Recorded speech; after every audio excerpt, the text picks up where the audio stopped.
महावीर स्वामी को याद करते हुए इस सेशन की शुरुआत करते हैं। NIOS, national Institute of Open schooling, राष्ट्रीय मुक्त शिक्षा विद्यालय, ये एक मुहिम जो सरकार ने, भारत सरकार ने 1989 में चालू करी। इसका एक ही गोल है कि हमें भारत का हर युवक शिक्षित चाहिए। ऐसा कोई बच्चा नहीं होना चाहिए भारत में जो ये सोचे कि मैं पढ़ना चाहता हूँ, उसको सुविधा ना मिल पाए। एक मुहिम जो भारत सरकार ने चालू करी, राष्ट्रीय मुक्त शिक्षा विद्यालय, ये क्या है, किन बच्चों के लिए है, ये हम जानेंगे। सबसे पहले मैं बता दूं कि एक भारत सरकार का बोर्ड है। जो लोगों को लगता है कि ये प्राइवेट है या ओपन है, ये एक सेंट्रल गवर्नमेंट की बॉडी है जो MHRD के अंदर है। इसलिए पूरे भारत में, पूरे विश्व में सभी जगह वैलिड है। जो बच्चे CBSE से पढ़ते हैं या किसी और बोर्ड से पढ़ते हैं और NIOS से पढ़ते हैं, उनमें कोई अंतर नहीं है। जहाँ वो एडमिशन ले सकते हैं वहाँ NIOS का बच्चा भी एडमिशन आराम से ले सकता है, या फिर उनसे बेटर बेनिफिट्स मिलेंगे उसको NIOS के। वो कैसे मिलेंगे, किन बच्चों के लिए, अपन एक एक करके डिस्कस करते हैं। तो आप सबकी परमिशन से, गुरुदेव की आज्ञा से इसको शुरू करते हैं।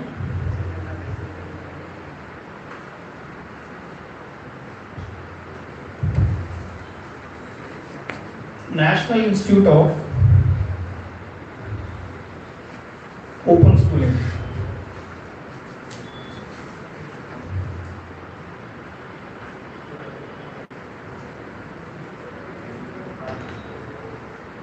पूरे वर्ल्ड का सबसे बड़ा ओपन स्कूलिंग है। ये एक ऑटोनॉमस बॉडी है जो MHRD के अंदर है। ये अकेला ऐसा बोर्ड है जिसकी मार्कशीट पे लिखा आता है under MHRD government of India. सबसे पहला पॉइंट, NIOS की क्या जरूरत है, वाई NIOS? जब हमारे पास इतने सारे सेंट्रल बोर्ड्स हैं, स्टेट बोर्ड्स हैं, इंटरनेशनल बोर्ड्स हैं, तो NIOS की हमें क्या जरूरत है? हम कुछ सेक्शन ऑफ स्टूडेंट्स को छोड़ देते हैं जो हमारे देश में हैं, और उनकी पूर्ति सिर्फ एक ही नाम कर सकता है, वो है NIOS। अब वो कैसे होगा? अपन एक एक स्टूडेंट वाइज चलते हैं। First, target of student. हम सभी जानते हैं कि आज हम कोई अगर काम करें और बहुत मेहनत से वो काम करें और वो काम ना हो पाए, या उस काम में हम असफल हो जाएं, या उस काम में हम फेल हो जाएं, तो उसका माइंडसेट हमारा क्या हो जाता है, हम क्या फीलिंग्स जाते हैं, डिप्रेशन कहें या कुछ भी कहें, उस स्टेट से निकल पाना हमारे लिए, उस फेलियर को फेस कर पाना बहुत ही मुश्किल रहता है। लेकिन अगर ये चीज़ बहुत कम उम्र में हो जाए, जैसे अगर कोई स्टूडेंट क्लास 9th में फेल हो जाए, कोई स्टूडेंट क्लास 10th में फेल हो जाए, 11th में फेल हो जाए, 12th में फेल हो जाए, अब इसके आगे बहुत लंबा करियर है, लेकिन ये जो डेंट लगता है मेंटली कि मैं 9th नहीं कर पा रहा, आगे कैसे पढ़ूंगा, मैं 10th नहीं कर पा रहा, आगे कैसे पढ़ूंगा, मुझे एक साल रिपीट करना पड़ेगा, पुराने बच्चों से पीछे रह जाऊंगा मैं, मेरे दोस्त आगे निकल गए हैं, अब मैं क्या करूं? हमारा एक डेटा है कि जो बच्चा 10th या 12th में फेल हो जाता है, उसमें से 80% ऑफ स्टूडेंट अपनी पढ़ाई ड्रॉप कर देते हैं। रीजन ये है, वो सोचते हैं मैं 10th नहीं कर पा रहा हूँ, आगे की बड़ी क्लास कैसे करूंगा, 11th कैसे करूंगा, 12th कैसे करूंगा, तो वही उस आइडिया को ड्रॉप कर देता है। लेकिन अगर हम इसको यही सॉल्यूशन दे दें, अगर इसका साल यही बच जाए, अगर ये वापस उन बच्चों के साथ चला जाए जो पहले उसके साथी थे, तो वापस वो अपने सिस्टम में आ सकता है, अपने ट्रैक पे आ सकता है, और ऐसे बच्चे आगे जाके क्या पता बहुत अच्छा कर जाएं। मैं एक स्टूडेंट का बताता हूँ आपको। 2017 में एक स्टूडेंट था राजन, उसका 10th CBSE का रिजल्ट आया। उसके पास 5 सब्जेक्ट्स थे, Hindi, English, science, math and social science.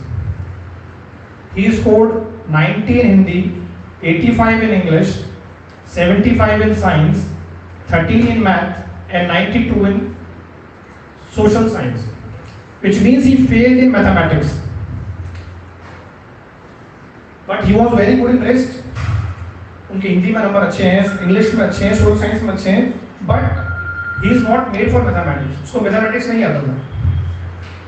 अब उनके फादर हमारे लोग थे, वो हमारे पास आए कि सर हमारा बच्चा 10th नहीं कर पा रहा है, अब कल से मैं इसको बिजनेस में लगा देता हूँ, क्योंकि अब पढ़ाई लिखाई इससे नहीं हो पाएगी, तो एक काम करते हैं, इसको ड्रॉप कराते हैं और इसको हम धंधा करवाएंगे, हमारे को पढ़ाई नहीं करानी है। मैंने कहा ऐसा मत करिए आप, बच्चे का जब बाकी स्कोर इतना अच्छा है तो बच्चे में कैलिबर जरूर है, आप उसको NIOS से जोड़ें, हो सकता है वो बच्चा ट्रैक पे आ जाए। हमने उसका एग्जाम NIOS से कंडक्ट कराया विद इन 45 डेज, पूरे राजस्थान में उसकी फर्स्ट रैंक आई। हमने क्या किया, बस कुछ नहीं किया, ये सब्जेक्ट हटा दिया। हमने उनको कहा आपको मैथमेटिक्स नहीं हो रही, काम करिए, इसके लिए कंप्यूटर्स कर दीजिए। कंप्यूटर्स कर दिया हमने। अब उस बच्चे का बाकी सब्जेक्ट पहले ही अच्छा था, कंप्यूटर्स का एग्जाम एडिशनल उसने NIOS से दिया। नाउ 2017 की बात बता रहा हूँ मैं, अब 2019 में उसका 12th किया और इस साल वो अपना ग्रेजुएशन कंप्लीट कर रहा है from the best institute of India, DY Patil Mumbai, और उसका पैकेज लगा है 7 डेज पहले ऑफ 32 lakhs। और अगर वो यही ड्रॉप कर देता तो उसकी एजुकेशन कंप्लीट नहीं हो पाती। NIOS बेसिकली जो लोग किसी भी क्लास में फेल हो जाते हैं, हर स्कूल में ऐसा बच्चा होता है जो 9th नहीं कर पाता, 10th नहीं कर पाता, 11th या 12th, 5 से 7%, 10% बच्चा आपको हर स्कूल में मिलेगा जो अकेडमिकली स्ट्रॉन्ग नहीं है या किसी एक पर्टिकुलर सब्जेक्ट में स्ट्रॉन्ग नहीं है। तो हम चाहते हैं कि उस बच्चे की उम्मीद खत्म ना हो, वो बच्चा ये नहीं सोचे कि मुझे एक सब्जेक्ट नहीं आता, इसका कारण ये मैं पढ़ाई छोड़ दूं। तो सबसे पहले NIOS किनके लिए है, उन बच्चों के लिए जो किसी भी क्लास में, चाहे वो 9th हो, 10th हो, 11th हो, 12th हो, अगर वो किसी भी कारणवश किसी भी क्लास में, कभी कभी पारिवारिक कारण भी होते हैं, किसी के हमने देखा है किसी के फादर की डेथ हो गई, मदर की डेथ हो गई, सडनली वो पढ़ नहीं पाया उस साल, वो पहले बहुत ब्राइट था। अगर उसका साल खराब हो रहा है तो आपके पास सिर्फ एक सोल्यूशन है NIOS। हम विद इन 45 डेज में उसका एग्जाम कराते हैं सेंट्रल गवर्नमेंट की बॉडी से, और फिर यहाँ से 10th करके वो 11th में किसी भी स्कूल में एडमिशन ले सकता है, यहाँ से 12th करके फर्स्ट ईयर में किसी भी स्कूल में एडमिशन ले सकता है। अब ये प्रोसेस क्या है, वो बच्चा मान लीजिए फेल हो गया, उसका एग्जाम कब होगा, किस चीज का एग्जाम होगा, ये सब हमें जानना जरूरी है।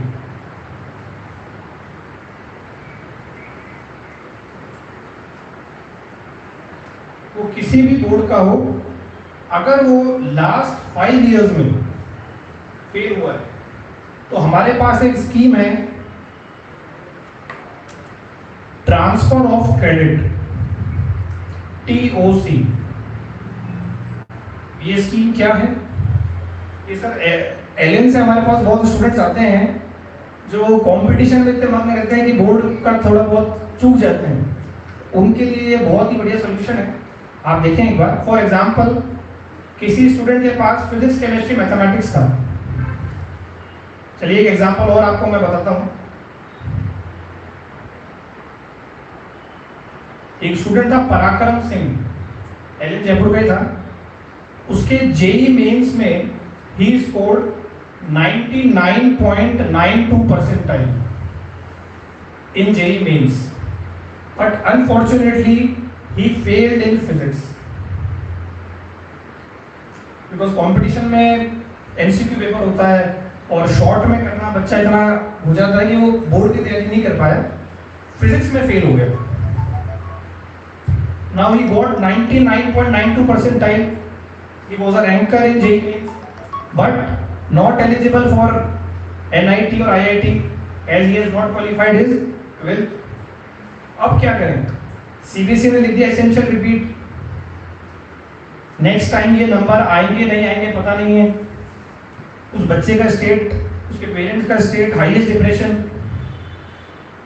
अब क्या करेगा वो, अब किसी बोर्ड में कोई सोल्यूशन नहीं है, आप बोर्ड स्विच नहीं कर सकते, किसी स्टेट बोर्ड में जा नहीं सकते आप। अब हम क्या करते हैं, ट्रांसफर ऑफ क्रेडिट, इसके मार्क्स मान लीजिए अपन ये आए हैं, अब English, chemistry, math and computers, in 4 subjects में ये ऑलरेडी पास है, सिर्फ एक में फेल है, फिजिक्स। ठीक है, हम क्या करेंगे, ये मार्क्स केमिस्ट्री और मैथमेटिक्स, आप कोई भी 2 सब्जेक्ट ले सकते हैं, केमिस्ट्री और मैथमेटिक्स के एज इट इज हम ट्रांसफर ऑफ क्रेडिट ले लेंगे।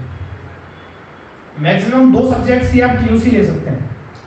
तो केमिस्ट्री और मैथ के मार्क्स एज इट इज आ गए आपके 70 और 80। ये एग्जाम आपको वापस नहीं देना है। नाउ क्या बच गया, इंग्लिश, फिजिक्स एंड कंप्यूटर। आपको सिर्फ ये 3 पेपर्स देने हैं। फिजिक्स में जिसमें वो फेल हो गए थे, क्योंकि वो स्टूडेंट सीबीएसई का था, इंग्लिश मीडियम का था, तो इंग्लिश उसके लिए बहुत इजी था, इंग्लिश में पहले स्कोर भी अच्छा था। और कंप्यूटर्स 40 मार्क्स का पेपर होता है। नाउ अब उसका रिजल्ट आया जून में, ऑन 7th of June। एक हमारे यहाँ स्कीम है ऑन डिमांड एग्जामिनेशन, मतलब आप डेट खुद सेलेक्ट कर सकते हैं कि मुझे कौन सा एग्जाम कब देना है, और ये एग्जाम हर महीने होते हैं। तो इस स्टूडेंट का रिजल्ट आया 7 जून को, हमने 8 जून उसका फॉर्म भरा, और एग्जाम स्टार्ट हुए 18 जून से। 18 जून को इंग्लिश, 20 जून को डेटा एंट्री एंड 30 जून को फिजिक्स। इस बच्चे ने ये तीनों पे एग्जाम दिए, तीनों पास किए, 2 सब्जेक्ट ये ऐड हो गए, टोटल 5 सब्जेक्ट्स में वो पास हो गया। आज वो MNIT जयपुर में है, कंप्यूटर साइंस ब्रांच में। अगर ये ऑप्शन नहीं होता, उसको 1 साल ड्रॉप करना होता, उसके ये मार्क्स नील हो जाते, बिल्कुल कोई काम नहीं आते। तो अगर NIOS का ऑप्शन उस वक्त अवेलेबल नहीं होता, या उसके पेरेंट्स को पता नहीं होता, तो आज पता नहीं क्या फ्यूचर होता है। तो अगर आपको साल बचाना है और इंस्टेंट, अगर आप चाहते हैं कि हमारा साल नहीं खराब हो, काउंसलिंग से पहले आपका रिजल्ट आ जाए, अगस्त में काउंसलिंग होती है, उससे पहले अगर आपका रिजल्ट आना चाहिए, तो सिर्फ ये बोर्ड कर सकता है, कोई नहीं कर सकता। टीयूसी मेरे हिसाब से सबको क्लियर है। आप किसी भी 2 सब्जेक्ट्स में ट्रांसफर ऑफ क्रेडिट ले सकते हैं जिसमें आप पास हैं, और जिसमें आप पास नहीं है फिर वो दे सकते हैं। इसके अलावा भी कोई और दे सकते थे आप, लेकिन क्योंकि इसको आगे इंजीनियरिंग में जाना है, इसलिए फिजिक्स कंपलसरी था, इसलिए उसने फिजिक्स लिया। आप चाहते तो इसकी जगह फिजिक्स लिखे, सोशियोलॉजी, पॉलिटिकल साइंस, जो आपकी इच्छा वो ले सकते हैं। लेकिन अगर आपको साइंस में जाना तो फिजिक्स वॉज कंपलसरी, उसने फिजिक्स लिया। और किसी बोर्ड में ना ये बच पाता ना ये बच पाता। अच्छा, एक और इशू आता है, चलिए आपने पास कर लिया, मान लीजिए आपने सारे सब्जेक्ट्स पास कर लिए, लेकिन एक और क्राइटेरिया है एडमिशन का, which is 75% marks in 12th। अब मान लीजिए आपके 74% ही आए और मेंस में अच्छा स्कोर आ गया या नीट में अच्छा स्कोर आ गया, फिर क्या करेंगे? आप जैसे 75% क्रॉस नहीं करेंगे, यू आर अनएलिजिबल, वो क्रॉस कर देगा आपको कि भैया आपके परसेंटेज 75 नहीं है, आपके कितने नंबर आए उससे कोई मतलब नहीं है। फिर क्या ऑप्शन है? तो हमारे पास ये ऑप्शन है, मान लीजिए आपके English, physics, chemistry, math, data entry में मैथ में नंबर कम है, तो आप सिर्फ एक पेपर दें मैथमेटिक्स, उसको हम कहते हैं इंप्रूवमेंट एग्जाम। सिर्फ एक ही पेपर देना जिसमें आपके नंबर 75% नहीं हो रहे, मान लीजिए इसमें 60 मार्क्स ही हैं, तो आप मैथमेटिक्स का पेपर दीजिए। अगर इसमें आपके परसेंटेज 75 प्लस आ जाते हैं तो आप दोनों मार्कशीट एक साथ लगा के एलिजिबल हो जाएंगे आईआईटी के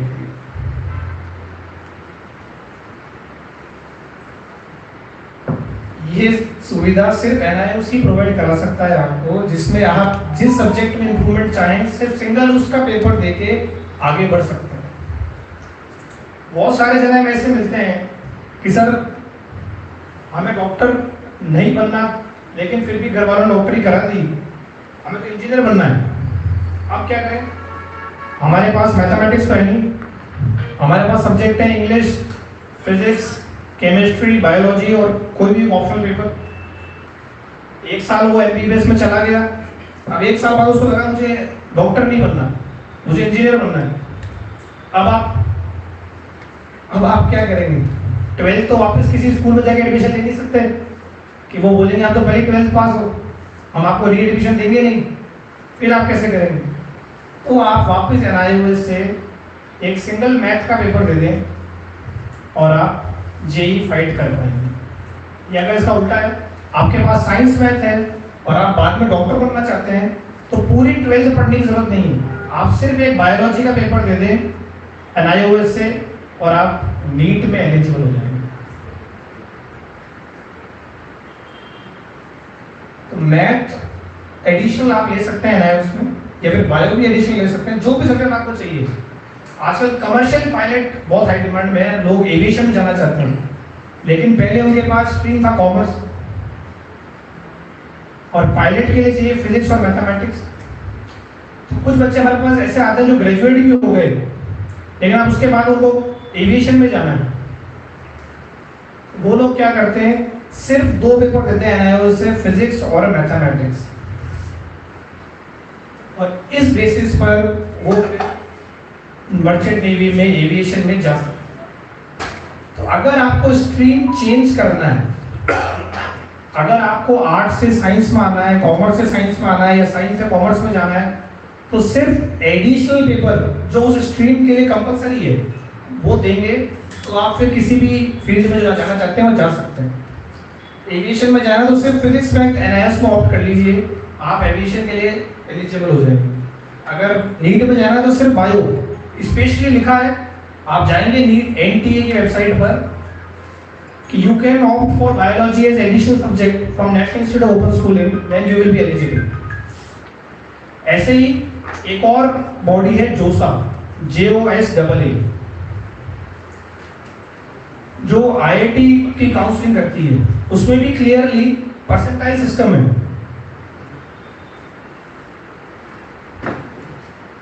उसमें आप जा सकते हैं और इसको क्लियरली आप मेंशन कर सकते हैं, उसमें सभी बोर्ड्स के नाम हैं, NIOS, CBSE।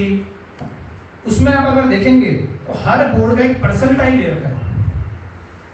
हमारे इंडिया में जितने भी बोर्ड्स हैं उन सभी का परसेंटाइल है, और सब में बहुत मेजर फर्क है। देखिए सर, जैसे CBSE का स्टूडेंट है तो उसके लिए जोसा की काउंसलिंग जाती है 83.2%, लेकिन अगर वो NIOS का है तो उसका परसेंटेज है सिर्फ 63.2। तो 20% का ये फर्क है। अगर आप CBSE में 83 लाते हो और NIOS में 63 लाते हो, तब दोनों ही इक्वल है। मतलब इसमें तो 66% वाला एलिजिबल है और इसमें 74% वाला एलिजिबल नहीं है। ये एक बहुत ही मेजर फर्क है। जो बच्चे एवरेज होते हैं, जिनका परसेंटेज शुरू से 60-70 के बीच में रहता है, अगर 60-70 NIOS में आ गए वो तो आपका काम चल जाएगा, लेकिन अगर CBSE में आए तो नहीं चल पाएगा। तो एवरेज स्टूडेंट्स आजकल जो IIT की तैयारी कर रहे हैं, जिनके पास टाइम की बहुत कमी है, वो सब NIOS से जुड़ रहे हैं। अब जो सेकंड पॉइंट,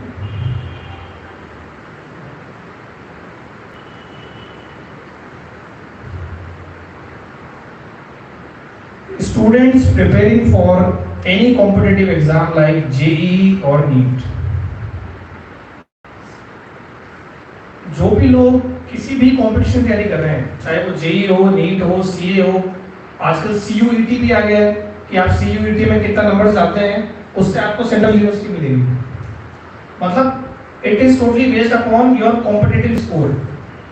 आपने CBSE में 95% या किसी और बोर्ड में 95% ले आया, लेकिन आपका JEE मेंस में सिलेक्शन नहीं हुआ, तो किसी प्राइवेट कॉलेज से इंजीनियरिंग का इतना कोई बेनिफिट आपको नहीं मिलता।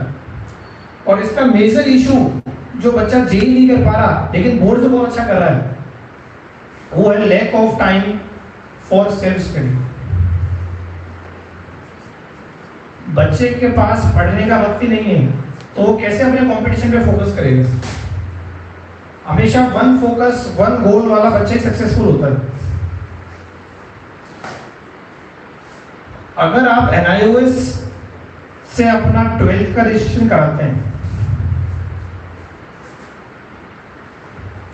तो इसमें आपको किसी भी स्कूल में जाने की जरूरत नहीं है। जो आपके सुबह के 6 घंटे हैं, 7 घंटे हैं, वो टोटली आपको अपने सेल्फ स्टडी के लिए बच जाते हैं। मॉर्निंग आवर्स में आप टोटली अपनी सेल्फ स्टडी कर सकते हैं। फिर आफ्टरनून में आप जाकर अपने जो भी कोचिंग इंस्टीट्यूट है उसमें प्रिपरेशन करें और एक ही गोल रखें कि मुझे जेई मेंस में या जेई एडवांस में बहुत अच्छा स्कोर करना है। अब वो रिलैक्सेशन कैसे देना है? एनआईओएस में एक स्कीम है स्टैगर्ड एग्जाम। ये बहुत ध्यान से समझे सब जने। स्टैगर्ड एग्जाम क्या होता है?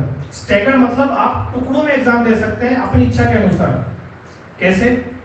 मान लीजिए कोई एक्स स्टूडेंट है, उसने 10th पास किया है 2022 में, 10th 2022 में किया है, तो वो 12th कब करेंगे? 2024, क्योंकि 10+2 आपने 22 में 10th किया तो 24 में 12th करेंगे। लेकिन एनआईओएस क्या कहता है कि आपने 10th 2022 में कर लिया, आप एक काम करें 2023 में ही एक एग्जाम दे दें। इन अप्रैल 2023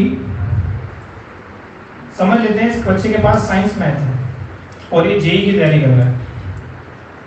आप 2023 अप्रैल में ही एग्जाम दे दें आपके मेजर सब्जेक्ट्स का, physics, chemistry, mathematics and English.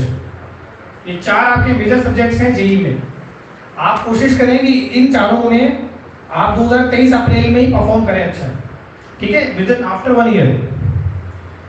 Suppose मैंने ये एग्जाम दे दिए and I scored 18 physics, 17 chemistry, 19 English and 19 mathematics, 15 English.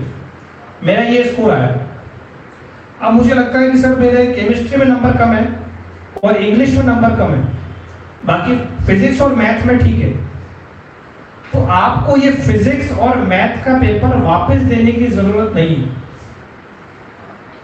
जिसमें आपके नंबर एक बार ठीक आ गए वो फिर आपको वापस अटेम्प्ट नहीं करना है, या फिर आप अटेम्प्ट करेंगे भी तो आपके नंबर ये तो रहेंगे, अगर इससे बेटर हो जाता तो वो काउंट होगा। जैसे आपको एक और चांस मिला नेक्स्ट अक्टूबर 23 में, आपने सिर्फ 2 पेपर दिए, केमिस्ट्री और इंग्लिश। केमिस्ट्री में आपका स्कोर आया इस बार 40 और इंग्लिश में आया 90।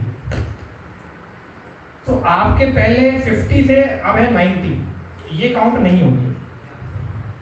अब आपका नया स्कोर हो गया इंग्लिश का 90 और केमिस्ट्री में आपके 40 आए तो ये काउंट नहीं होंगे। आपका नया स्कोर हो गया 70। अब आपका जो फाइनल अटेम्प्ट है 2024, उसके लिए आपके पास सिर्फ 2 पेपर बच गए हैं, एक केमिस्ट्री और एक कोई भी ऑप्शनल पेपर। तो आपके पास 3 चांसेस हैं। एक तो पहले आपको पता है कि किस सब्जेक्ट में मेरा स्कोर कितना है, तो आपके पास वो डर नहीं है कि 75% बनेंगे या नहीं बनेंगे। आपके पास वो डर नहीं है कि मैं फेल हो जाऊंगा, क्योंकि पहले आपके पास रिजल्ट है। और जो बच्चे जेई की तैयारी करते हैं वो फर्स्ट अटेम्प्ट में ही चारों सब्जेक्ट में 75+ ले आते हैं, तो उनको पूरा 1 साल सिर्फ कंपटीशन तैयारी मिलता है। पूरे 1 साल सिर्फ वो अपने जेई पे फोकस करते हैं और बोर्ड से फ्री हो जाते हैं और उन्हीं बच्चों के नंबर फिर रैंक आते हैं। मैं आपको पूरा डेटा दे सकता हूँ कि 10,000 रैंक में से 1500 बच्चे एनआईओएस के हैं, जो 10,000 आईआईटी के रैंक्स हैं उसमें 1500 स्टूडेंट्स एनआईओएस से क्वालिफाइड हैं। रीजन क्या है? ये स्टैगर्ड एग्जाम से वो फर्स्ट अटेम्प्ट में ही बोर्ड से फ्री हो गए। अब 24 घंटे एक ही टारगेट है, जेई नीट। आप एक ही आइडिया को लेकर चलेंगे तो हमें फिर सिलेक्शन होगा। तो ये जब 3 बार एग्जाम हो रहे हैं, कुछ बच्चे ऐसे करते हैं फर्स्ट अटेम्प्ट में सिर्फ फिजिक्स देते हैं एक ही पेपर, फिर अगले अटेम्प्ट में सिर्फ केमिस्ट्री देते हैं, फिर उसके अगले अटेम्प्ट में सिर्फ मैथ्स देते हैं। तो मतलब एक ही सब्जेक्ट पढ़ो ढंग से 6 महीने, सिर्फ फिजिक्स दिए, उसका स्कोर आ गया, मान लीजिए कम आ गया, वापस दे दो केमिस्ट्री के साथ फिजिक्स। मान लीजिए दोनों में कम आ गया तो फाइनल अटेम्प्ट तो अब है आपका, तो पीसीएम तीनों दो वापस। तीनों अटेम्प्ट में मिलाकर जो बेस्ट ऑफ 3 होंगे वो काउंट होगा। आप चाहे टुकड़ों में दे दें, चाहे दो दो करके दे दें, फिजिक्स मैथ पहले दे दिया, केमिस्ट्री बाद में दे दिया, कैसे भी आप इसको डिवाइड कर सकते हैं। बच्चों को क्या होता है कि पीसीएम में से एक सब्जेक्ट वीक रह जाता है, जैसे फिजिक्स केमिस्ट्री मैथ सबके पेपर दिए, फिजिक्स मैथ में अच्छा स्कोर हो गया, तो अब केमिस्ट्री की 2 चांस और है, अब सिर्फ आपको एक सब्जेक्ट पढ़ना है केमिस्ट्री, अक्टूबर में दे दीजिए, उसके अगले अप्रैल में दे दीजिए, 3 चांस मिलेंगे केमिस्ट्री के। लेकिन सीबीएसई में क्या एक अटेम्प्ट मिलेगा आपको, अगर उसमें आपने स्कोर कर लिया तो ठीक है, वरना फिर नेक्स्ट ईयर आना। तो 2025 बहुत लेट हो जाएगा उसके लिए, 1 साल पीछे हो जाएगा। तो ये स्टैगर्ड एग्जाम्स में आप बिल्कुल टुकड़ों में एग्जाम दे दें कि फिजिक्स का पहले दे दूं मैं, फिर केमिस्ट्री का दे दूं, जो स्ट्रेंथ है वो पहले आप क्लियर कर लो, फिर आराम से टाइम ले लेके केमिस्ट्री मैथ कर सकते हैं। ये ऑप्शन सिर्फ एनआईओएस में मिलेगा।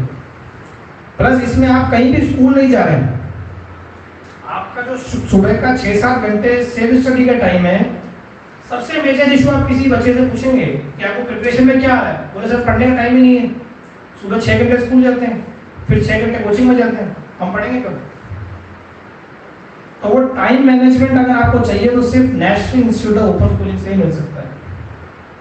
वो एक्स्ट्रा टाइम जो प्रिपरेशन में चाहिए वो आपको एक ही बॉडी लैब के दे सकती है, वो एनआईओएस। और स्टैगर्ड एग्जाम से आप जैसे टुकड़ों में चाहें, जैसे आपकी सहूलियत हो वैसे आप एग्जाम दे सकते हैं। और मान लीजिए 3 अटेम्प्ट में भी नहीं आया नंबर, तो हमारे पास ऑन डिमांड स्कीम है, तो जून में फिर दे दें आप एग्जाम। तो अगर आपको किसी भी तरीके से एग्जाम में अपना टारगेट अचीव करना है तो एनआईओएस में आपको उसका सॉल्यूशन मिल जाएगा। और इतने अटेम्प्ट्स हैं कि आप इजीली उसको कर सकते हैं।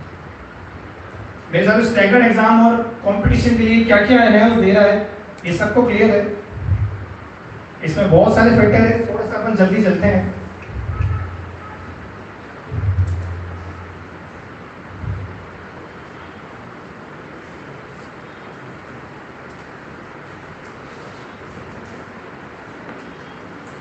थर्ड वन है, अगर आप किसी भी स्किल में बहुत अच्छे हैं, जैसे आप बहुत अच्छा क्रिकेट खेलते हैं, बहुत अच्छा म्यूजिशियन है, आप टेनिस प्लेयर है, अब जब आप टेनिस खेल रहे हैं, क्रिकेट खेल रहे हैं, तब आपका 14-15 घंटे तो उसी में कंज्यूम हो जाता है।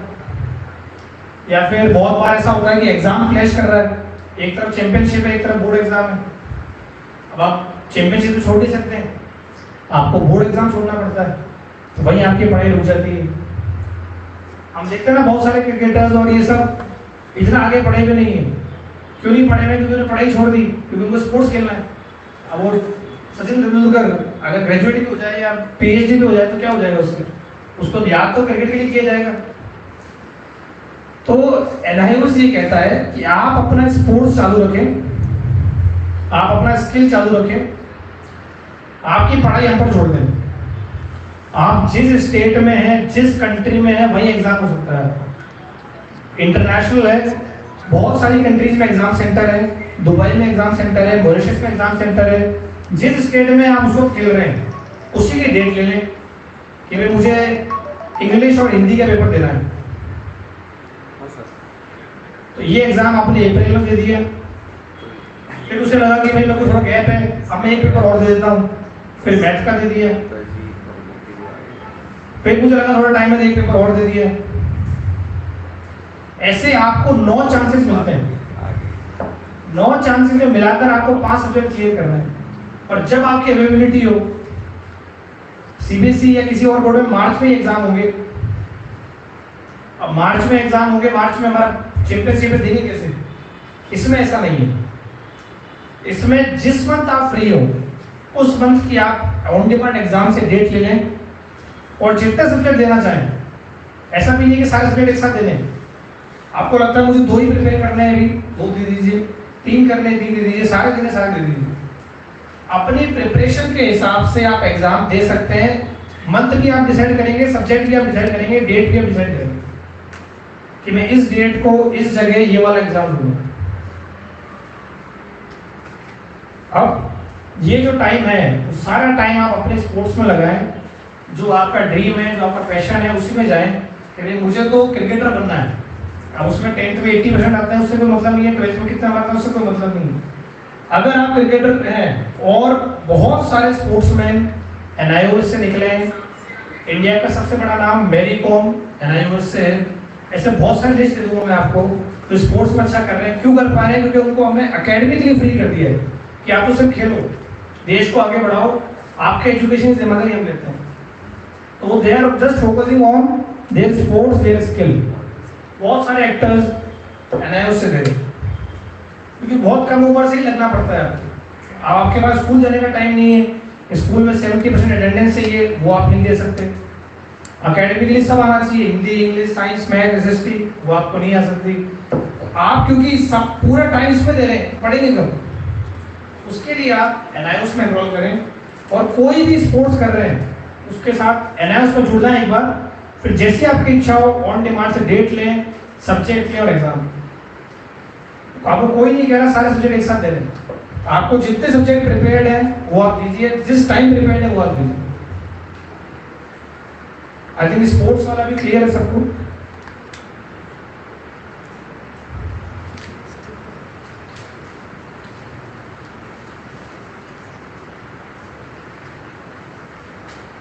Next is age limit.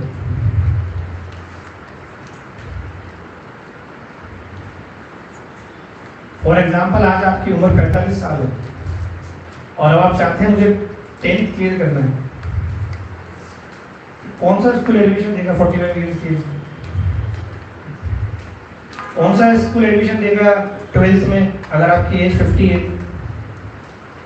अच्छा, एडमिशन लेना क्यों है? कल सरकार का रूल आ गया कि जो भी सरपंच बनेगा उसको 12th पास कर देगा। अब स्कूल तो जा नहीं सकते, अब आप ना जाएंगे तो इसमें कोई एज लिमिट नहीं है। आपकी उम्र 70 इयर्स है, 80 इयर्स है, 90 इयर्स, अगर आपको पढ़ाई पूरी करनी है तो आप एनआईओएस का फॉर्म भर सकते हैं। 10th और 12th दोनों एनआईओएस करा सकते हैं। इसमें एक चीज और है, अब आप बोले कि हमारे पास तो कोई डॉक्यूमेंट ही नहीं है, 50 साल पहले पढ़े थे, अब वो कागज कहाँ गए पता नहीं, हमें कोई कागज चाहिए ही नहीं। अगर आपको 10th करना है तो हम 3 डॉक्यूमेंट मांगते हैं। कोई भी एक डेट ऑफ बर्थ का प्रूफ, चाहे वो आपका बर्थ सर्टिफिकेट हो, पासपोर्ट हो। पासपोर्ट के लिए 10th जरूरी है, जो पहले पासपोर्ट आने के लिए 10th करना पड़ेगा आपको। Aadhaar card and photograph. इन 3 डॉक्यूमेंट के अलावा हमें कोई भी डॉक्यूमेंट नहीं चाहिए। आपकी कोई पुरानी टीसी, 10th की टीसी लाओ, 9th की टीसी लाओ, 8th की टीसी लाओ, नहीं चाहिए। कोई भी डॉक्यूमेंट हमें एजुकेशनल नहीं चाहिए एलिजिबिलिटी के लिए।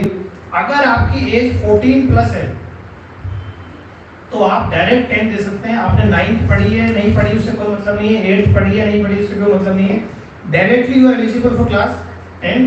बस 3 डॉक्यूमेंट देने हैं, कोई भी बर्थ सर्टिफिकेट जिसमें आपकी डेट ऑफ बर्थ लिखी हो, आधार कार्ड और photograph, directly you can go for 10th। अभी क्या हुआ, कोविड में बहुत सारे पेरेंट्स फाइनेंशियली इतने डाउन हो गए कि वो अपने बच्चों की फीस नहीं जमा कर सकते। इस चक्कर में उन्हें बच्चों को ये कहना पड़ा कि आप 1-2 साल रुक जाइए, बाद में एडमिशन करा देंगे, जब पैसा आएंगे तब पढ़ लेना।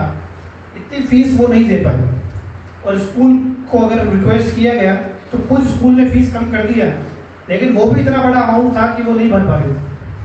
इस चक्कर में भी डेटा आया था कि कोविड के बाद 70% जो प्राइमरी स्कूल के बच्चे हैं वो स्कूल ही नहीं गए, क्योंकि फंड ही नहीं है, पैसा ही नहीं है, और पेरेंट्स को लगता है कि बच्चा पढ़ने नहीं जा रहा तो किस बात की फीस। लेकिन अगर आपको किसी दूसरे स्कूल को स्विच भी करना है तो पहले पुराने स्कूल की टीसी लाइए, पुराने स्कूल की मार्कशीट है, किसमें एडमिशन लगा 5th में, तो 4th का मार्कशीट लेके आइए, टीसी लेके आइए, तब एडमिशन देंगे, वरना हम एडमिशन नहीं दे सकते। लेकिन एनआईओएस में ऐसा कुछ भी नहीं है। आपने पुराने स्कूल में की टीसी हो, हमें नहीं चाहिए, मार्कशीट नहीं चाहिए, आप सीधा 10th का फॉर्म भर सकते हैं, बर्थ सर्टिफिकेट, आधार कार्ड और फोटोग्राफ्स। बहुत सारे पेरेंट्स जिनकी बहुत बड़े बड़े अमाउंट स्कूल में बाकी थे, 6 लाख फीस बाकी है, 7 लाख फीस बाकी है, अब उनको है ही नहीं, वो कहाँ से देंगे 6 लाख रुपए, 5 लाख रुपए, लेकिन पढ़ाना जरूरी है। तो फिर वो एनआईओएस में आए कि सर आप तो हमारे बच्चे को 10th करा दीजिए, फिर हम 11th में कैसे न कैसे करके पढ़ाएंगे इसको, लेकिन अभी हमारे पास ये फीस भरने को 5-6 लाख रुपए नहीं है, लेकिन पढ़ाई जारी रखना चाहते हैं। तो ये जो फाइनेंशियल प्रॉब्लम है जिसे बच्चे पढ़ाई छोड़ रहे थे, पेरेंट्स के पास कैपेसिटी नहीं है, उसका भी सोल्यूशन है उसने किया कि हमें आपकी किसी टीसी की जरूरत नहीं है। अगर आपके पास पैसे नहीं है ना जमा कराएं, आपका सिर्फ बर्थ सर्टिफिकेट, आधार कार्ड और फोटोग्राफ दे दें, हम आपको 10th और 12th करा देंगे। एनआईओएस में 3 क्लासेस और भी हैं, 3rd, 5th और 8th, वो भी आप कर सकते हैं। और 3rd इससे करने के बाद वापस 4th में किसी भी स्कूल में ले सकते हैं, 5th में 6th में ले सकते हैं, 8th करने के बाद 9th में ले सकते हैं। अभी हम विद्यापीठ में 10th और 12th लेके आ रहे हैं, इसलिए उसके लिए डिस्कस कर रहे हैं। अगर आपको 10th देना है तो सिर्फ बर्थ सर्टिफिकेट, आधार कार्ड और फोटोग्राफ ले आए, हमें पुराने किसी टीसी, किसी डॉक्यूमेंट की रिक्वायरमेंट नहीं। अभी कोई भी एज हो 50, 60, 70 आप दे सकते हैं। लास्ट पॉइंट,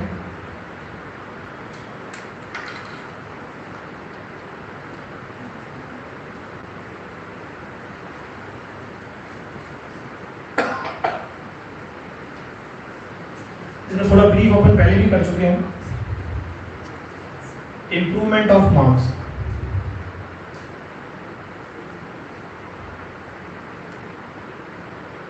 अगर आपका किसी भी सब्जेक्ट में जैसे physics, chemistry, mathematics, English, computer में नंबर कम रह गए, जैसे 40, 50, 90, 70 और 60 रह गए, अब सब जगह क्राइटेरिया है कि आपके हर सब्जेक्ट में 50 प्लस आने चाहिए, तभी आप यूजीसी के अकॉर्डिंग एलिजिबल हैं कॉलेज में एडमिशन लेने के लिए। तो ये है इंप्रूवमेंट स्कीम। इसमें नीचे मार्कशीट में लिखा था INPR, विच मींस आपने इस सब्जेक्ट में इंप्रूव किया, आपने एनआईओएस से एग्जाम दे दिया और इसमें आपके फिजिक्स में 70 आ गए, तो जो आपकी मार्कशीट काउंट होगी वैसे होगी 70, 50, 90, 70, 60। इस सब्जेक्ट को सीबीएसई से काउंट नहीं करेंगे। कभी कभी ऐसा होता है कि आप बहुत अच्छा प्रिपेयर करते हैं लेकिन किसी सब्जेक्ट में कमी रह जाती है। किसी एक दिन ऐसा होता है कि आदमी का ब्रेन स्ट्रोक हो जाता है, क्या हो जाता है, वो स्कोर नहीं कर पाता, तो फिर उसको एक चांस और सिर्फ उस सब्जेक्ट में देने को मिलता है, तो एनआईओएस से मिलता है और कोई भी उपाय नहीं है इसमें। तो जो बच्चे आर्थिक रूप से नहीं पढ़ पा रहे हैं, शैक्षणिक रूप से कमजोर हैं, उन सबको अगर पढ़ाई जारी रखनी है या बहुत टाइम हो गया पढ़ाई छोड़े, स्ट्रीम चेंज करना चाहते हैं, तो सिर्फ एनआईओएस से ही आप वो कर सकते हैं। ना आपको कोई बोर्ड दोबारा पढ़ने की इच्छा अनुमति देगा, ना कोई बोर्ड साल बचा सकता है। इन सब के लिए ना कोई बोर्ड आपको इतनी कम फीस में पढ़ा सकता है, इन सब के लिए आपको एनआईओएस ही आना पड़ेगा। इसकी टीओसी स्कीम, जिसमें आपके कोई भी 2 पेपर जो पुराने पास हैं वो आप ले लें और बाकी 3 पेपर दे दें, ये एक बहुत अच्छा बेनिफिट स्टूडेंट को मिल जाता है। अब इसमें हम एक और फैसिलिटी देते हैं बच्चे को कि आप एक काम करें, तो आप मान लीजिए मैथ्स में अच्छे नहीं है, तो एक काम करें, आप जब 10th का एग्जाम दें आप, तो एक सीबीएसई में 5 सब्जेक्ट्स देते हैं, आप इसमें ऐसा मत कीजिए, आप लीजिए 7 subjects, Hindi, English, science, math, computers, drawing and physical education. Yoga is compulsory, yoga आपको कंपलसरी कर दिया सेंट्रल गवर्नमेंट ने कि फिजिकल एजुकेशन आपको लेना ही पड़ेगा। तो हमने ये 7 सब्जेक्ट दिला दिए। अब अपन मान लेते हैं कि वो बच्चे को साइंस मैथ नहीं आता, दोनों में वो फेल हो गए। Now he has cleared Hindi, English, computer, drawing and yoga. उसने कितना क्लियर कर लिया? 5 आउट ऑफ 7। आपको इतना ही क्लियर करना है। अगर आप किसी भी 5 सब्जेक्ट में पास हैं, इंक्लूडिंग 1 लैंग्वेज, हिंदी इंग्लिश में से एक पास करना कंपलसरी है, अगर आप किसी भी 5 सब्जेक्ट में पास हैं तो आप 10th पास कंसिडर होंगे। ये कहीं कंपलसरी नहीं है कि आप मैथ्स क्लियर करके दें या साइंस क्लियर करके दें। अगर आप किसी भी 5 सब्जेक्ट में पास हो जाते हैं तो आपको 10th क्लियर बना जाएगा। इसलिए जो वीक स्टूडेंट्स एनआईओएस में आते हैं उनके हम 1-2 सब्जेक्ट एक्स्ट्रा भरते हैं कि मान लीजिए बच्चा कोप अप नहीं कर पा रहा मैथ्स में, तो एक ऑल्टरनेट ऑप्शन हो कि बेटा इसमें आप अच्छे स्कोर कर लो तो आपका काउंट हो जाएंगे। और मान लें आप 7 में पास हो जाते हैं तो जो भी टॉप 5 मार्क्स होंगे उससे आप परसेंटेज निकाल सकते हैं कि आपको लगता है कि मेरे इन 500 में अच्छे हैं तो top 5 will be consider for your percentage. Similar in 12th आप 2 सब्जेक्ट एक्स्ट्रा ले सकते हैं हमारे पास बहुत बच्चे ऐसे आते हैं जो physics, chemistry, mathematics, biology, English चारों लेते हैं, एक और ऑप्शन लेते हैं कंप्यूटर। मान लो बायो नहीं हो पाता तो एक काम करेंगे, इंजीनियरिंग बन जाएंगे, और मान लो मैथ नहीं हो पाता तो डॉक्टर बन जाएंगे। तो दोनों ऑप्शन खुले, PCMB, इंग्लिश, डेटा एंट्री और योगा, इन 7 में से किसी भी 5 में पास होना है उसको। तो 2 स्टेप नहीं है, कभी टायर पंचर हो जाए तो काम आ जाती है, ये 2 स्टेप नहीं अपन यूज कर सकते हैं इसमें। अच्छा, इसमें कोई मैंडेटरी नहीं है कि आपको 10th है तो मैथ लेना पड़ेगा, साइंस लेना पड़ेगा, सोशल साइंस लेना पड़ेगा, एक भी सब्जेक्ट कंपलसरी नहीं है सिवाय लैंग्वेज के। बहुत लंबी लिस्ट है, आपको जो सब्जेक्ट अच्छा लगता है, जैसे आपको सोच लिया मुझे 10th में ही साइकियाट्रिस्ट बनना है, तो आप 10th में साइकोलॉजी ले लीजिए।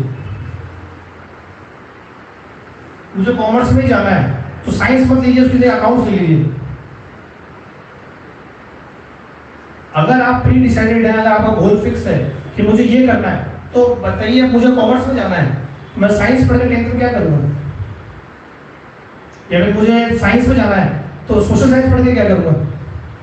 तो आप सब्जेक्ट, आपकी जो भी गोल है, जो आप बनना चाहते हो अकॉर्डिंग ले सकते हैं। जैसे मेरे को साइंस भी नहीं लेना, मैथ भी नहीं लेना, मुझे साइंस में लेने नहीं आएगा, मुझे तो IAS बनना है, मुझे तो आर्ट्स में जाना है, मैं सब्जेक्ट ले लेता हूँ Hindi, English, social science, psychology, Indian culture, ये मेरा कॉम्बिनेशन लेता हूँ। ये कॉम्बिनेशन भी आप ले सकते हैं कि भाई मुझे तो आगे आर्ट्स में जाना है, साइंस में की जरूरत ही नहीं है, मैं क्यों पढ़ूँ साइंस में। और अभी अगर ये पढ़ूंगा 10th में तो ये मेरे 11th 12th में भी बेस पक्का हो जाएगा इसका, इसको मैं यूज कर सकता हूँ। तो जो स्ट्रीम में आपको जाना ही नहीं है, आज बच्चे पूछने लगे हैं कि सर ये आप ट्रिग्नोमेट्री पढ़ा रहे हो, मेरे क्या काम की, मैं कहाँ अप्लाई करूँगा, मेरे को जाना ही नहीं है साइंस मैथ में, मेरे को ट्रिग्नोमेट्री क्यों पढ़ा रहे हैं। तो हम इसको कहते हैं मैथ ही मतलब भैया। अगर आपको प्री डिसाइडेड है, आपका सिंगल फोकस है कि मुझे UPSC में ही जाना है, मत लीजिए मैथमेटिक्स, मत लीजिए साइंस, पढ़िए 10th से आर्ट्स। आप वो क्यों पढ़ लेना चाहते हैं, आप 2 साल बाद करेंगे, वो 1 साल पहले कर लीजिए। 9th से ही आर्ट्स में पढ़े, 10th भी आर्ट्स से करें, 11th भी आर्ट्स से करें, 12th भी आर्ट्स से करें, सेम कॉमर्स है। अगर आपको कॉमर्स लेना है तो 10th में अकाउंट्स ले लो, 10th में BST, 10th में इकोनॉमिक्स। आपको पास वो एक्स्ट्रा 1 ईयर है जो सबके पास नहीं है। बच्चे कब सेलेक्ट करेंगे, 10th के बाद, 11th में आगे साइंस लेना है, कॉमर्स लेना है, आर्ट्स लेना है, तब से प्रिपरेशन चालू करेंगे। आप 10th से प्रिपरेशन चालू कर दो कि भाई मुझे तो कॉमर्स ही लेनी है, तो Hindi, English, accounts, BST, economics, ये एग्जाम दे दो आप 10th में ही। Sir, in this case, तो like see once children when they get to know, अगर इसके बारे में, ये पॉलिसी के बारे में पता चल जाता है पेरेंट्स को, बच्चों को, तो like it is not necessary कि कोई फेल होने के बाद NIOS में जाए, पहले चले जाएंगे। वो सोचेंगे कि इतने ऑप्शंस मुझे मिल रहे तो मैं why not I go after 9th immediately. Actually central government की बॉडी है, दोनों ही CBSE और NIOS, तो सेंट्रल गवर्नमेंट चाहती है किसी से भी एडमिशन आ जाए CBSE या NIOS में, बच्चा पढ़ना चाहिए। अभी स्कूल वाले कैसे एडजस्ट करेंगे। या then what about private schools, like what will they do. मैं तो NIOS का प्रमोशन के लिए, प्राइवेट स्कूल के प्रमोशन के लिए अभी मैं नहीं हूँ। लेकिन हमें लोग ये कहते हैं, प्राइवेट स्कूल को बुलाएं आप, लेकिन हम किसी स्कूल में जाते हैं तो हम ये कहते हैं सर आप क्वेश्चन हैं, मैं एड्रेस करूंगा सर, उसका आंसर करूंगा मैडम। हमें लोग ये कहते हैं कि सर आप हमारी स्कूल बंद कराएंगे। मैं कहा नहीं मैडम, आप जो भी पढ़ा रहे हैं उसके साथ ये एडिशनल है कि कुछ बच्चे ऐसे मिलते हैं जिनके पास कुछ सर्टेन प्रॉब्लम्स आती हैं, उसका सॉल्यूशन हम कर सकते हैं। जो बच्चे आउट ऑफ पाथ जा रहे हैं उनको आप ट्रैक में ला सकते हैं, उसको आप ट्रैक में ला सकते हैं। तो स्कूल्स के पास इतने ऑप्शन नहीं है मुझे पता है, लेकिन आज भी बच्चा स्कूल जाना चाहता है क्योंकि स्कूल जाने से डिसिप्लिन सीखता है, वो हार्डवर्क सीखता है, एक डेडिकेशन आता है उसके अंदर, रिस्पेक्ट सीखता है। वो स्कूल के बहुत सारे फायदे हैं। मेन मोटिव मुझे लगता है यही है कि सुबह जल्दी उठना आता है, रिस्पेक्ट करना आता है, डेडिकेट कैसे करते हैं, हार्डवर्क क्या क्या करना होता है, टारगेट स्टडी क्या होता है, ये आता है। मेन मोटिव सिर्फ स्कूल का पढ़ाना नहीं है, ये क्वालिटीज डेवलप करना भी है, जिसके लिए एक रेगुलर सिस्टम की जरूरत है।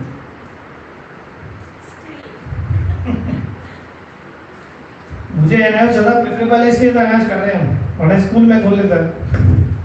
तो इतने ऑप्शंस, ये सही बात है कि स्कूल नहीं दे सकता, लेकिन अभी भी स्कूल ही लोगों को प्रेफर करता है, और स्कूल की जगह भी एनआईओ नहीं ले सकता।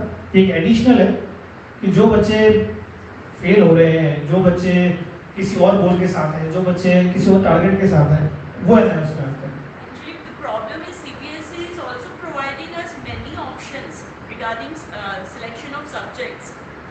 But then schools are, they are not so much resourceful.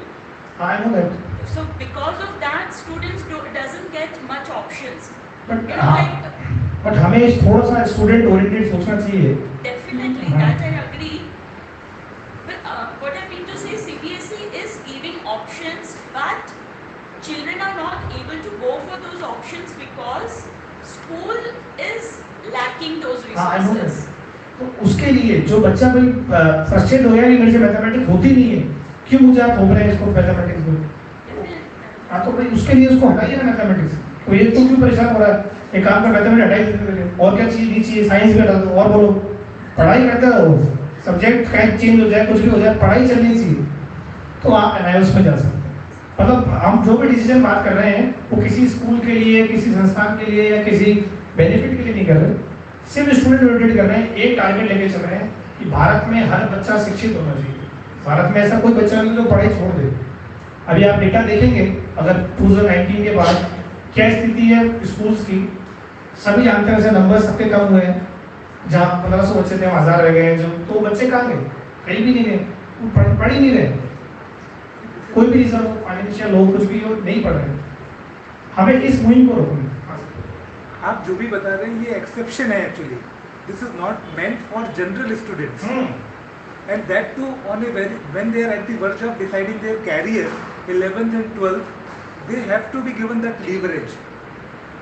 I understand that, but still I feel that there are like out of, like around 20% students in each class, we have students who are not very comfortable with science and math.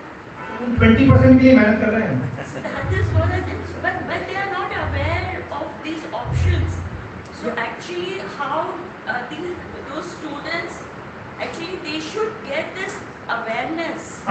just voting to awareness. This seminar is meant for this only. But Even we were not I knowing don't know prior how to this. schools will take up this, but that's It's a central government body. जो भी हम कर रहे हैं totally legal, totally authentic है। आप NIO का search करेंगे कभी, 100% लेजिट बोर्ड है। आप जो चाहें, जहाँ चाहें इसको यूज कर सकते हैं। हम उन 20%, 25% बच्चों के लिए मेहनत कर रहे हैं जो ट्रैक पे नहीं चल पा रहे। जैसे हमारे पास बहुत बच्चे आते हैं 11th पे साइंस में कर लेते हैं 6 महीने बाद, सर बर्डन नहीं झेल पा रहे। स्कूल जाते हैं 6 घंटे पढ़ेंगे कब? 11th का स्कोर भी डाउन, जेईई मेंस का स्कोर भी डाउन, सब स्कोर डाउन। रीजन क्या है? पढ़ने का टाइम नहीं। अगर उन बच्चों की ये पढ़ने की टाइम की प्रॉब्लम सॉल्व कर सकते हैं तो हम I think we are doing justice with educationist word, कि हमें लोग अगर एजुकेशनिस्ट बोलते हैं तो उस वर्ड का जस्टिस कर रहे हैं, उस बच्चे की प्रॉब्लम सी कर रहे हैं। तो सॉल्यूशन कहाँ से आ रहा है, कैसे आ रहा है, उससे मतलब नहीं है। बच्चे का कंफर्ट लेवल फर्स्ट प्रायोरिटी होनी चाहिए, ओनली प्रायोरिटी होनी चाहिए। फर्स्ट प्रायोरिटी भी हुई, सेकंड भी हुई, थर्ड भी हुई। कि बच्चा सफर नहीं कर रहा है, ना फेल हो गए, ना बर्डन से, किसी भी तरीके से बच्चा सफर नहीं कर रहा है। उसका जो भी ड्रीम है हम कैसे उसको पहुंचा सकते हैं। अगर स्पोर्ट्स में जाना है, अब स्पोर्ट्स में जाना है 70% इंडियंस कैसे मेंटेन करेगा? हम इसमें लैग कर रहे हैं। अभी कोई आदमी अगर स्पोर्ट्स में बहुत अच्छा है तो क्यों आप उसको एकेडमिक प्रेशर दे रहे हो? आज अगर वो भारत के लिए क्रिकेटर बनता है बहुत बड़ा, या कोई टेनिस प्लेयर बनता है, तो हमारे देश के लिए ज्यादा गौरव है। 90% आने वाले तो ढेरों मिल जाएंगे आपको, लेकिन क्रिकेट टीम में जाने वाले सिर्फ 11 लोग हैं। इंडिया को रिप्रेजेंट करने वाले लोग बहुत कम है। और अगर अपन उनको इस प्रेशर से फ्री कर देंगे तो क्या पता ओलंपिक में घर बार गोल्ड भारत से है, कॉमनवेल्थ में बहुत अच्छा करेंगे। आपको पढ़े नहीं है, सबको टारगेट लगा 24 घंटे खेलो, पढ़ने की जरूरत नहीं है। आप तो भारत का नाम रोशन करो। अल्टीमेट गोल क्या है कि हम नेशन कैसे आगे बढ़ेगा, अल्टीमेट गोल वही है। आज आपको पता होगा कि जो फर्स्ट गर्ल प्लेयर है जो यूएस ओपन क्वालिफाई करी है, लावण्या कनूजा, वो है उससे, उनको जब भी टाइम मिलता था वो एग्जाम देते हैं उसका, अनलेस वो टेनिस खेलते थे। आज तक किसी 14 इयर्स की एज में उन्होंने यूएस ओपन खेला है, आज तक कोई नहीं खेल पाया है। रीजन क्या है? उन्होंने सिर्फ टेनिस खेला, 6 साल की उम्र से टेनिस ही खेला, 10th भी एनआईओ से किया, 12th भी एनआईओ से किया, अब अपनी स्कूलिंग को इग्नू से कर रहे हैं। अब उनके लिए वो टेनिस ही काम आ रहा है, कोई उनसे ये पूछेगा कहाँ तक पढ़े हो आप। सब आप इंटरव्यू लेने आते हैं कि मैम आपने कैसे तैयारी करी, कैसे आपने प्रिपरेशन करी, कितनी उम्र से कर रहे हैं। विराट कोहली जब देता है तो वो 3 साल से खेल रहा हूँ, तो एक ही फोकस है, खेलना है। ऐसे जेई वालों को एक ही फोकस है, जेई में स्कोर करना है, नीट वालों को नीट में स्कोर करना है। बोर्ड्स के परसेंटेज से कोई मतलब नहीं है। और अगर आईआईटी में जाएंगे तो बाद में फॉरेन कंपनीज में काम करेंगे, आगे बढ़ेंगे, देश को भी और वो खुद भी बढ़ेंगे। तो अपन इस प्रोविजन पे चल रहे हैं कि कैसे कंट्री जो स्टूडेंट्स पे डिपेंडेंट है, आज फ्यूचर तो हमारा वही है ना, आज हमें उनको ही केयर करना है। अगर वो अच्छा करेंगे तो अपने आप ही अच्छा हो जाएंगे, चाहे सीबीएसई हो, एनआईओ हो, किसी बोर्ड का बच्चा हो। बच्चा अच्छा होना चाहिए, बच्चे का स्कोर अच्छा होना चाहिए। ये सारे ऑप्शन इसलिए दिए गए हैं कि अगर कोई भी बच्चा आपको लगता है कि वो फेल हो गया है, उसका साल खराब हो रहा है, तो वो आप बचा सकें। उसका कोई और टारगेट है तो उस पर अपन उसको वो टाइम दे सकें, फोकस करने का एक गोल दे सकें, ताकि वो अपने करियर को आगे बढ़ा सके और अपने देश को आगे बढ़ा सके। अब किसी कोई भी डाउट हो तो मेरे से पूछ सकते हैं। मतलब ये सही बात है कि हर तरह का बच्चा इसमें आ सकता है कि स्कूल कौन जाएगा, लेकिन ऐसा नहीं होता। स्कूल स्कूल ही है, ये रेगुलर स्कूलिंग नहीं है। हाँ, ये ओपन स्कूलिंग है। रेगुलर स्कूलिंग के अलग बेनिफिट्स है बहुत सारे, वो आपको एटमॉस्फेयर नहीं मिल पाता ओपन स्कूलिंग में। बहुत सारी चीजें स्कूल से ही मिलती है। किसी का कोई डाउट है या कोई भी क्वेश्चन है तो वो पूछ सकता है। How do we go for the registrations? We have to contact VGP। आप सर ये कॉन्टैक्ट डिटेल आपको मिल जाएगा सबको, आप उनसे कॉन्टैक्ट कर सकते हैं। एनआईओएस का अप्रूवल इनको इस मंथ में मिल जाएगा। तो एनआईओएस में बीजेपी में एनआईओएस आ रहा है, पूछ सकते हो। उन सबके लिए बधाई देता हूँ मैं। और जिसको भी पूरे छत्तीसगढ़ में या आसपास के जितने भी स्टेट है उसमें अगर आपको एनआईओएस में एनरोल करना है तो आप बीजेपी से संपर्क करके कर सकते हैं। अब हमें डॉक्यूमेंट क्या क्या चाहिए? अगर किसी स्टूडेंट को 10th में एनरोल कराना है तो उसका आधार कार्ड, बर्थ सर्टिफिकेट और फोटोग्राफ देना है आपको, अगर उसने पहले 10th नहीं दिया। अगर कोई स्टूडेंट 10th फेल है तो उसका 10th का ओरिजिनल मार्कशीट, आधार कार्ड और फोटोग्राफ। अगर 12th में फेल है तो 10th का मार्कशीट, 12th का ओरिजिनल मार्कशीट, आधार कार्ड और फोटोग्राफ। और अगर 12th पहली बार दे रहा है, फ्रेश स्टूडेंट है, तो 10th की मार्कशीट, आधार कार्ड